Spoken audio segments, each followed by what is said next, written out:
Hello, my name is Matthew Thomas, and I'm a journalist for The Things and Screen Rants, and I'm here with Todd Herzog, the Survivor legend and winner. Thank you so much for joining me this afternoon. Thank you for having me. I'm excited to be here. I couldn't be more excited to talk to you about a bunch of things, but right off the hop, I got to ask you about Survivor 50. What do you think of the cast? Okay, so here's my opinion on the cast. I think that the entire cast would be awesome on all-star seasons. Yep. I'm excited to see them all return. I just feel like for the big blowout of 50, I feel like it was not done properly, in my opinion. I would have liked to have seen it be like more spread out. So we had old school, new era. I think that would have been awesome. Yeah. But instead, we don't really have any new school, from 21 to 40. We don't really have a whole lot, No, not at few. all. So I feel like a big chunk of 50 years or 50 seasons of Survivor was missed. Yeah, I couldn't agree more. It's funny when they announced the cast, I was like a lot of people, I was pretty disappointed. But as time has gone on, when I've actually looked at considered all the individual Survivor players, pretty much all of them, I have a reason to be excited to see them play again, with maybe a few exceptions. So it's cool that they're all coming back, and I couldn't agree with you more. Like, it definitely does not feel like a representation of Survivor history, which I wanted it to be. Well, that's my only problem with it is because I feel like a lot of the cast members would have been super awesome on fans versus favorites or just a new era all-stars or something like that. And so I just feel like it was not cast properly for the theme. Yeah. You know, Yeah. And having three players from the most recent season that we just watched is quite baffling to me. for real. And then calling it in the hands of the fans, Yeah. that this was not in the hands of the fans. No, this was That's definitely what not the fans chose. But I am excited to watch. I like these players. I'm excited to see how everybody's going to come back and play again. So, it'll be fun, I'm sure. I just wish it was a little different. Do you have anybody specific that you're going to be rooting for? Oh man. So I love the David versus Goliath cast. So I think that Mike and Angelina and Christian will be really fun. I'm excited that Jenna is back. I mean, we've got Borneo representation, which is huge. I'm excited to see Coach play. Yeah. There's a ton of people I really look forward to watching. Um, I'm trying to think I wish that I wish Amanda for my season. I Yeah. wish she was there. I feel like she would be an awesome person to bring back because she's been out of the Survivor world for so long. Um, but yeah, I'm definitely rooting for Mike, Angelina, and Christian and Jenna. I personally feel like Jenna is a really good position to actually win the season, because I feel like a lot of people that are going to be there may not necessarily know the entire history of the show and know how big of a badass she was during especially during All Stars, but during when she played. So I think she could be really there's a really good likelihood that she might be underestimated and not targeted at all, and she has the social skills and the mind for the strategy. I feel like she's in a really good position to even potentially win. I completely agree with you there. I think that kind of like Sandra when she returned for Heroes versus Villains, it was like people just completely underestimated her. Yeah. And they, in their minds were like, there's no way that she can win again. And it was like, haha, suckers, that kind of situation. Yeah. And you mentioned being excited to have Coach come back. I'm really interested to see if he's capable of turning the page and being different. It's after the last time he played and he got to the final tribal council, the season basically was his dream position where he got to run the show, dictate everything, and then get to the end and still lose. So I'm really fascinated if after having that experience, if he can mix things up. I completely agree. And it's going to be he's always been such a huge character on the show and off the show. And so I feel like it'll be really neat to see where he's at in his life now playing the game of Survivor. Yeah, for sure. The one part of the season 50 cast that has me concerned though is the fact that there is such a huge group of people that from the last 10 seasons, it seems like such a no-brainer for them to all come together and team up against everybody else. I completely agree. And I mean, my biggest fear. It happened in Winners at War. You saw all of the new school or new era people voting out the old school players. And so that's one of the biggest problems for me as well. Why are there not any in new school representation to help balance it out a little bit?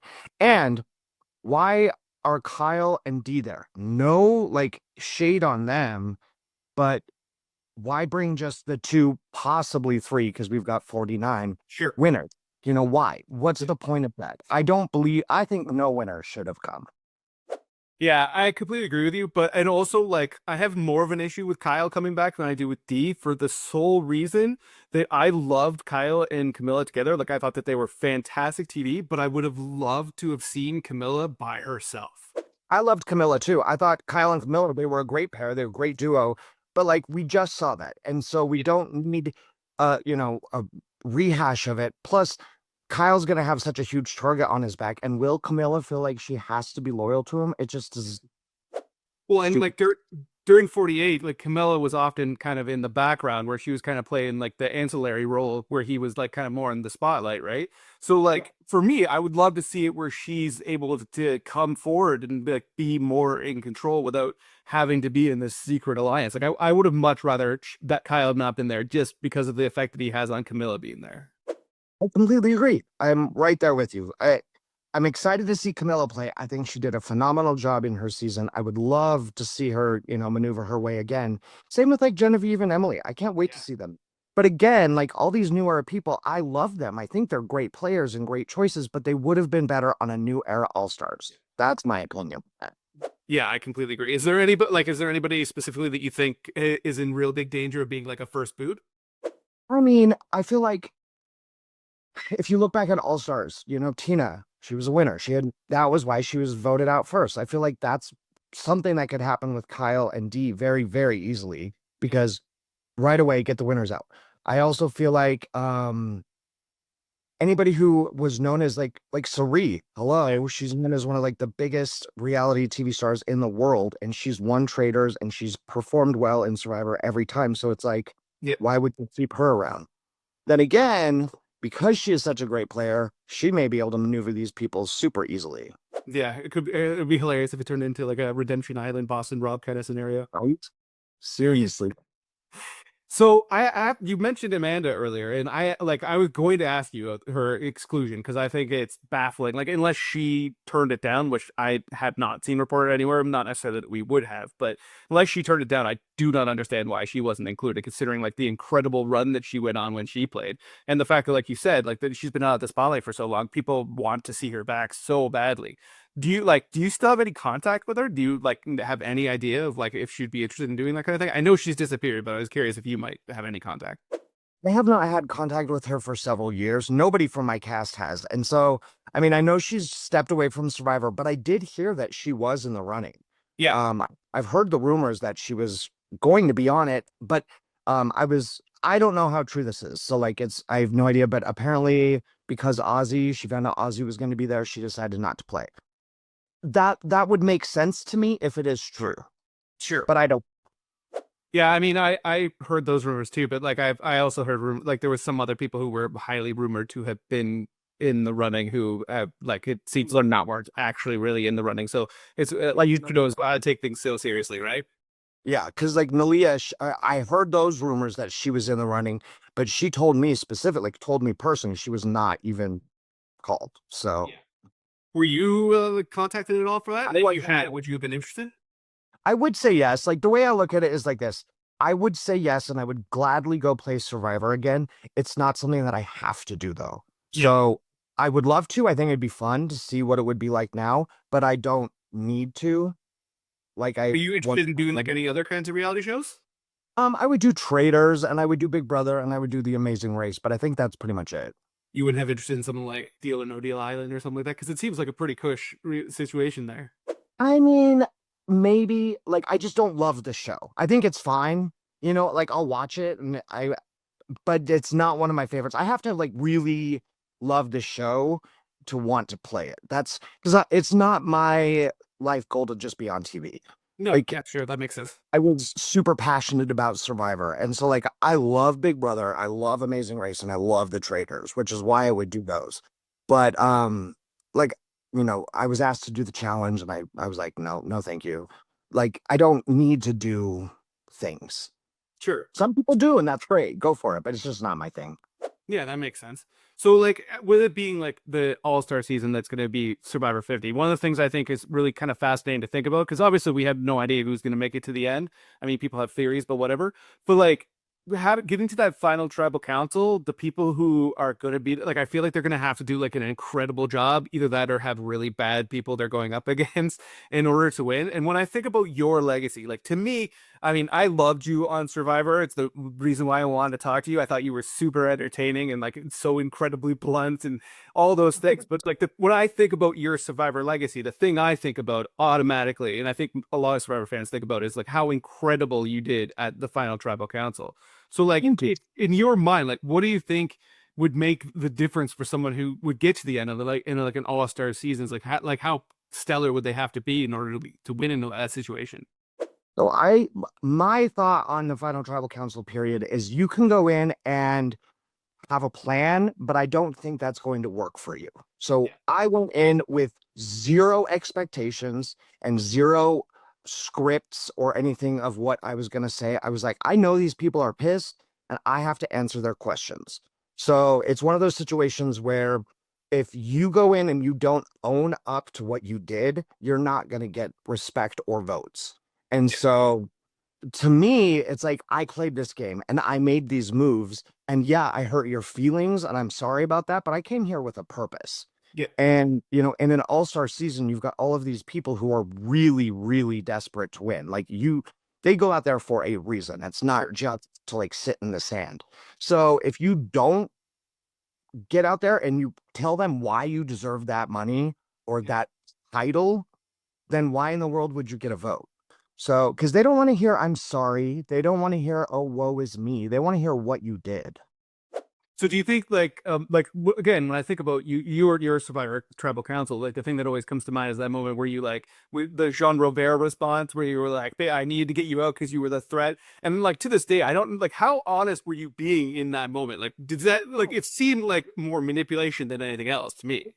It was complete manipulation. Like the truth is like, again, with the waiting and listening to hear what the questions are going to be. So it's one of those situations where I know Jean Robert and how he loves feeling important and how he loves his ego stroke. So I knew that I had to give him what he wanted in order to get any kind of respect. And so it was like, playing a fiddle, like, hey, you were so great at this game. I had to get you out because you were my biggest threat. And that made it about him. Yeah. Is Jean Robert, it's all about him. It's not about anybody else. Was your response in that moment like longer than we saw? Because like from what we saw on TV, it seemed like just the perfect response to him. It wasn't longer. No, that was pretty much it. Do you see that as like your best moment? Yeah, I mean, yes, I'm really proud of my final tribal council. It's, you know, I this is what I tell people. So we were getting mic'd up in the tents before Final Tribal Council, and finally we were allowed to speak because we could never speak before tribal. But we were just excited, and so we're like, yeah, we got to go home. And so me and Courtney were singing songs and like laughing and joking. And Amanda was over in the corner, and she was like rehearsing what she was gonna say. She was getting upset with us because we were being loud and joking. And I think right there is how I was able to go into tribal council relaxed and comfortable and ready to go because I was excited. I knew these people were not going to be easy to win over because I pissed them off, I hurt their feelings. And so I'm a super fan. So I went in with the expectation of letting every single one of them know that I love them as human beings. They're great people, but I loved Survivor more. Yeah. It was something that I had dreamt of doing. Yeah. And because of that, my answers were honest, direct, and straightforward, but they were also catered to each person and what they wanted to hear. I mean, I find that fascinating when you were talking about like Amanda being like practicing because like I mean I think most people like when they're thinking about conversations or whatever they'll like practice conversations in their head and stuff like that. But then when you get to the like it's just, you have to be like natural in the moment and responsive, right?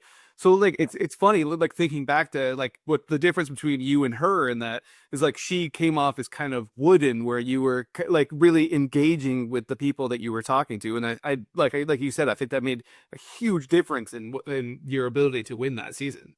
Well, I feel like, and even in life, it's you can't predict what someone's gonna say or ask you if you're having a conversation. I don't know what you're gonna ask me. I just have to be able to answer it as genuinely as I can, or if I know that I'm trying to get my way, I have to put a little spin on it. So Yeah. usually you have to read the room. And I think that that's why the social part of Survivor is the biggest part. Because if you don't know these people and you don't understand how they operate and what they need to hear to feel good, then you're not going to do well. You can want to manipulate them, but you have to pay attention to how to manipulate them, right? Yes, exactly. Because everybody needs a little bit different. James didn't need the ego stroking like Jean Robert needed. Yeah. And, PG, she wanted to hear why I played a good game, like what I did in this game of Survivor and how it related to the whole theme. Yeah. And Jamie was just like angry at the world. So it was like, okay, well, how can I appease this angry woman, Jamie? And it was, just answer what I feel they wanted to hear, but was true to myself at the same time.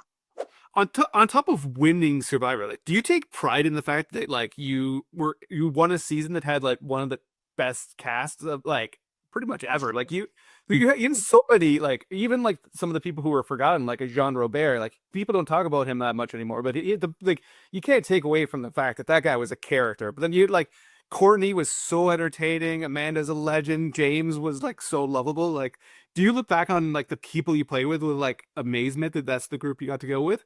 My cast was freaking awesome. And I won't, like, there's no denying that because we had a killer cast. Like every single person was had a story, had a huge story. We had Denise, the lunch lady. We had Frosty, the 20-year-old parkour student. We even had Chicken, who was voted out first.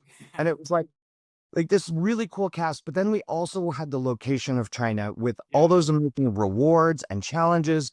Yeah. And so I feel like it was just super, like I was super lucky because I had auditioned 3 times. I made it to finals for Survivor Fiji and got cut.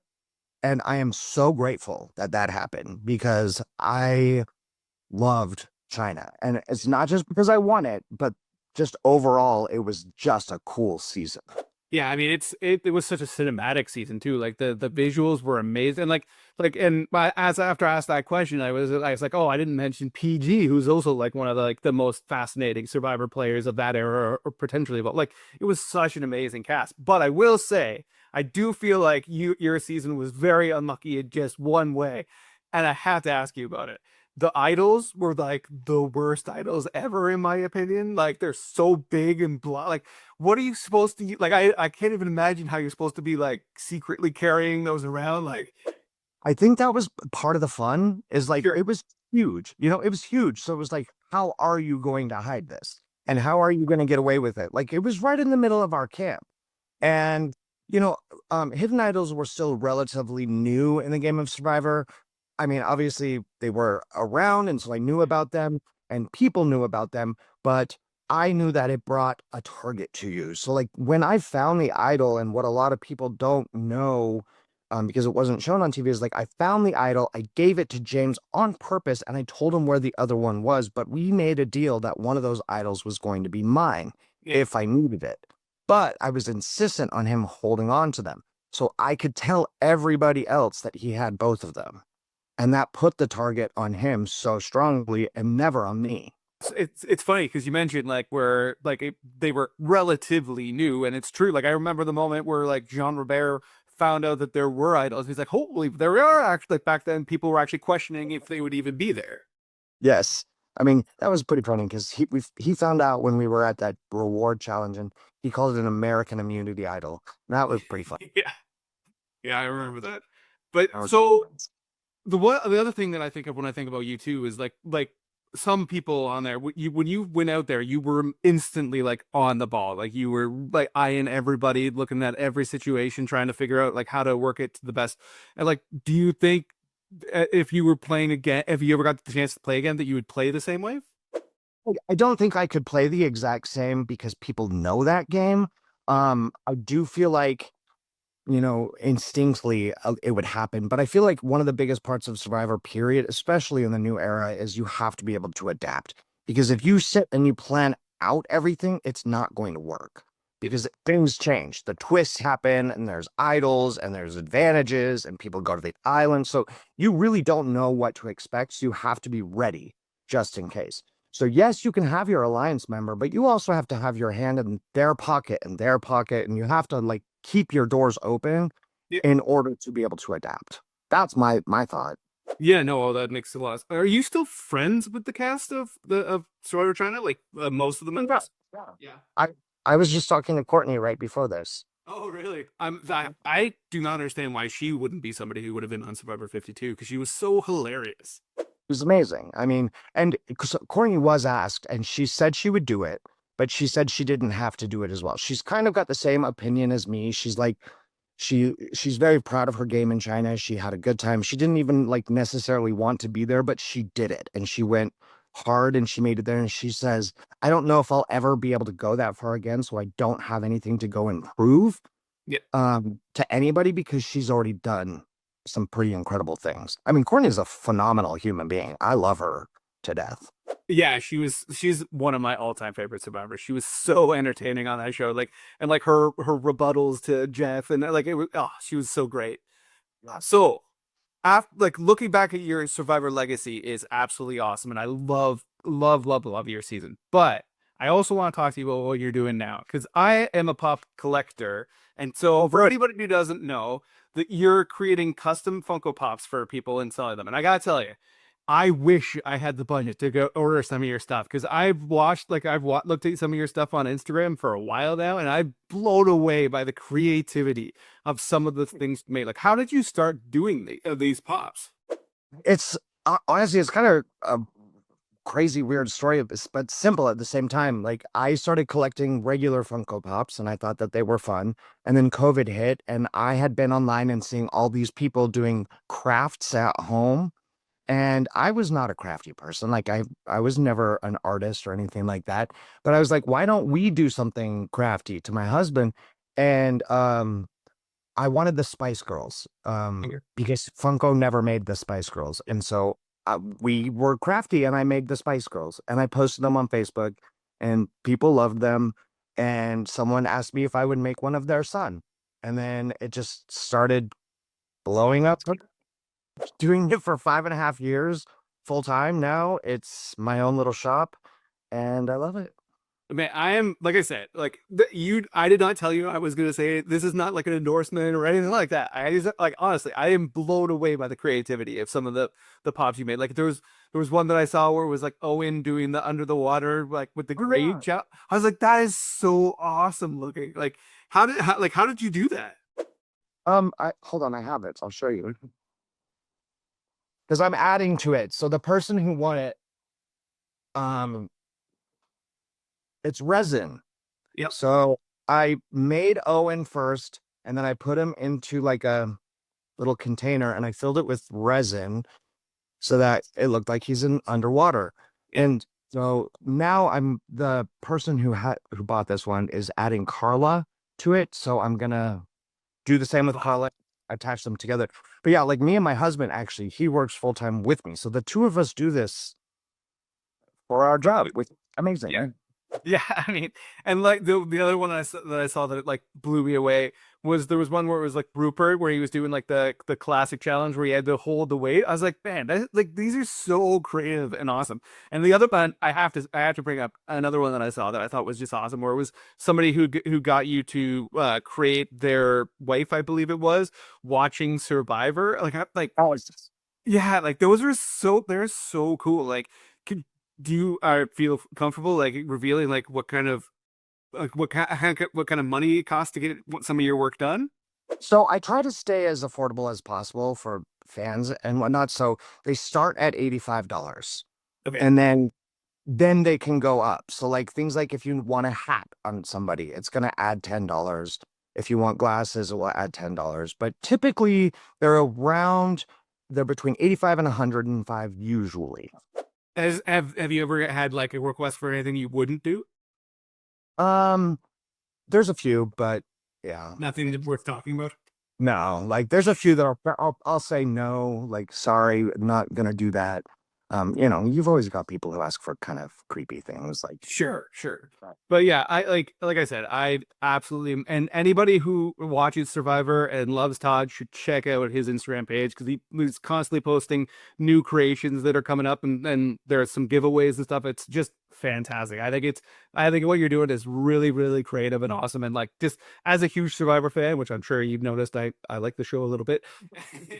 It's just such a great way to kind of like extend your passion for the show, having these like cool collectibles created by Survivor Legend.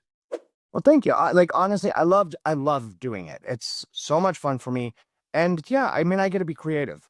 And people will, some people really like to push my creativity on purpose too. They're like, okay, I don't know if you can do this one. Let's see. And like Owen was one of those examples. And I was like, watch me. I'm going to show you what I can do. Like, but I love that because it pushes me to figure things out and be more creative. So yeah, I have a really, really good time doing it.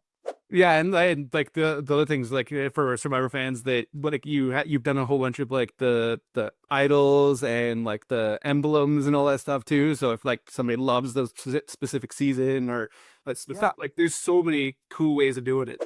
Currently doing the Australian Outback Nice. logo. So it's a kangaroo. Yep. It's fun. But I think it's really, really cool. So thank you so much for joining me today. It was a real pleasure to get to talk to you, and To have it. I hope we get to see more of you on reality TV at some point personally. Never say never, because I am open to it. And I will definitely be watching your creations on Instagram as we go forward. Well, thank you. I really appreciate it.